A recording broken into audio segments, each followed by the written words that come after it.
Hi, how are you all? So I welcome you all for the today's question practice. तो पहला सवाल आपकी screen पे है, आप पॉज करके आप देख सकते हैं, फिर आप सॉल्यूशन अगर समझ ना आए हो जाए तो बढ़िया बात है, नहीं तो फिर आप सॉल्यूशन समझने की कोशिश करें। एक बॉल है जो ड्रॉप की गई है रेस्ट से 16 मीटर हाइट से डायरेक्टली टूवर्ड्स द ग्राउंड। ये बॉल है 16 मीटर, ये सवाल समझा देता हूँ, ऊपर से छोड़ दी। अब ये क्या कह रहा है, एक सेकंड बॉल है is simultaneously thrown upward with speed v naught, ये बनाया आपने ने।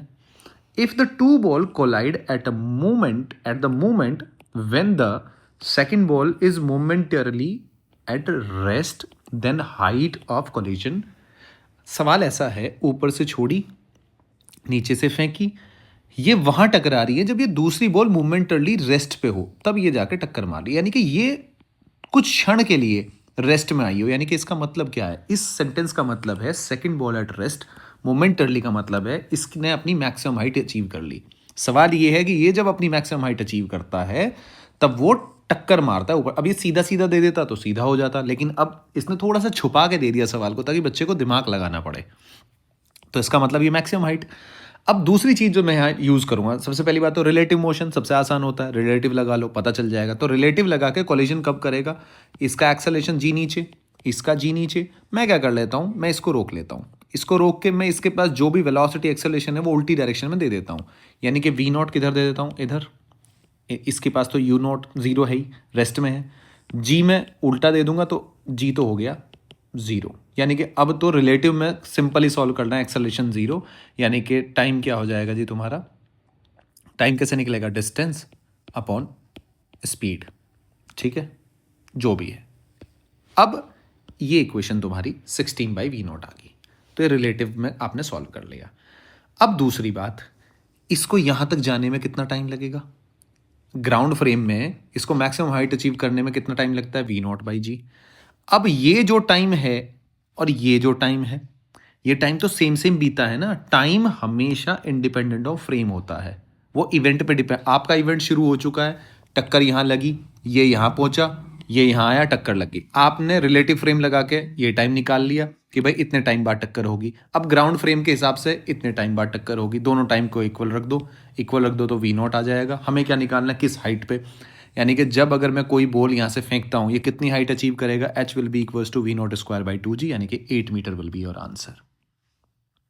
ठीक है जी, अगला सवाल देखो।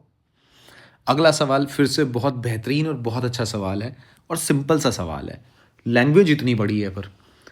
एक लड़का है, वो बॉल को, मैं समझा देता हूँ आप पढ़ लेना, यही सेम है। एक लड़का है, वो बॉल को ऐसे फेंकता है, 1 मीटर की, इसका हाथ 1 मीटर ऊपर है, ये वेल है, ये 14 मीटर इसकी डेप्थ है। ये फेंकता है और ये कह रहा है कि इसकी स्पीड जब ये टक्कर मारता है तो आधी हो जाती है, लेकिन आधी भी इतनी होती है कि ये वापस इसके हाथ में आ जाए। ये सवाल है। The minimum value of u, ये बतानी है कितने से फेंका जाए such that the ball may be able to reach his hand again is given by 10 बीटा, यानी कि आंसर 10 का मल्टीपल होगा, जो भी होगा।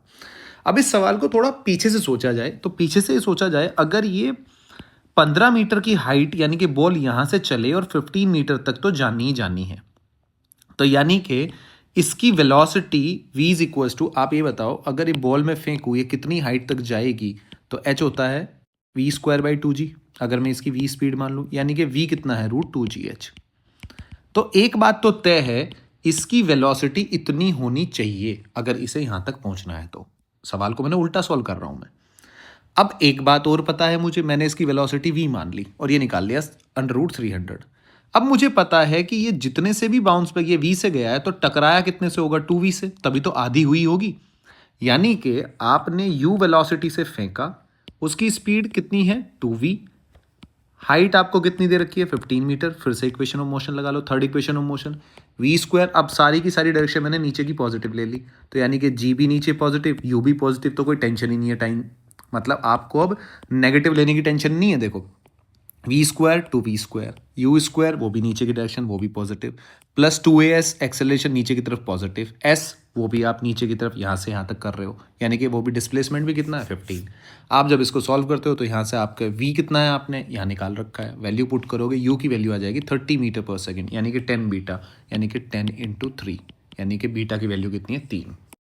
सो 1 will be the correct answer. अगला सवाल देखो जी, ये है कि दो मास हैं, भारी भारी चार मास हैं, कुछ भी है, अगर आप ऊपर डाल दिया आपने तो वो भैया देखो वेलोसिटी जो भी नीचे टक्कर मारेगा v इज इक्वल टू होता है √2gh, वो इंडिपेंडेंट होता है। आपने एयर रेजिस्टेंस को नेगलेक्ट कर दिया है वो, तो वेलोसिटी किस पे डिपेंड करती है? हाइट पे, जी पे, और ये 2 तो कांस्टेंट ही है। ठीक है जी, तो इसका मतलब दोनों स्टोन सेम स्पीड से आगे हिट करेंगे।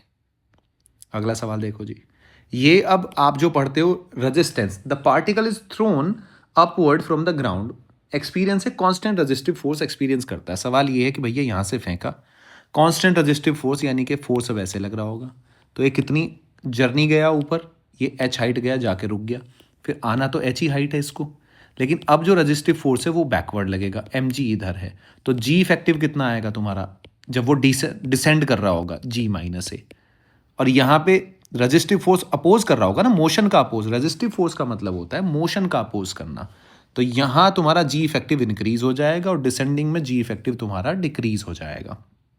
ये आप भली भांति आप जानते हैं, ये सिंपल बेसिक सवाल है, हर कोचिंग कक्षा में पढ़ाया जाता है। तो G+A, G-A, T1/T2 आपको रेशो लेना है, कोई बड़ी बात नहीं है, इस दुनिया का हर एक मास्टर ये सवाल कराता है। बस मैं आपको ये बताना चाहता हूँ, इस एक्सपीरियंस रेजिस्टिव फोर्स का मतलब ये है कि जिस डायरेक्शन में उसकी वेलोसिटी है उसके ऑपोजिट डायरेक्शन में फोर्स लगेगा। ठीक है ना, तो अगर वो ऐसे मूव कर रहा है तो रजिस्टिव फोर्स ऐसे एक्ट करेगा, वो ऐसे मूव कर रहा है रजिस्टिव फोर्स ऐसे एक्ट करेगा। तो जब रजिस्टिव फोर्स ऐसे एक्ट करेगा और ये एक्सेलरेशन कितने का प्रोवाइड कर रहा है, 2 मीटर पर सेकंड स्क्वायर का, जी नीचे है तो जी इफेक्टिव कितना हो गया, G-A, सीधी सी बात है। तो अब ये 8 मीटर पर सेकंड स्क्वायर से गिरने की कोशिश करेगा, तो टाइम उसके हिसाब से निकालेंगे। ठीक है, अब आगे चलते हैं जी, तो ये इसका second will be the correct answer.